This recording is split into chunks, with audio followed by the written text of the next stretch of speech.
Rowena, parang couple tayo ng damit, no? Oo nga, King. Manang, pwede po bang magtanong? Manang. Manang to.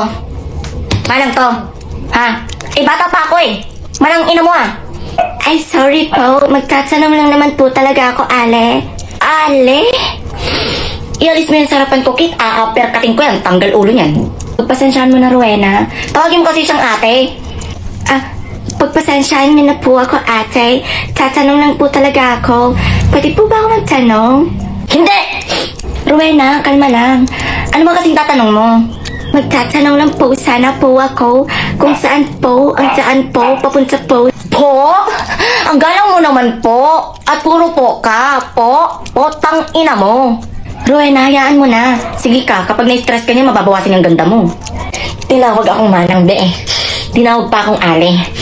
Hindi ko mapapatawad tong babaeng to. Gigigil ako. Pabayaan mo na yan sa kanya. Natatanong lang naman yung tao. Oo nga po. Tatanong ko lang po sana kung saan yung 7-Eleven dito po. Sumakay ka ng jeep. Tapos sabihin mo, monumento. Baba ka doon sa gilid. Nandun na yung 7-Eleven.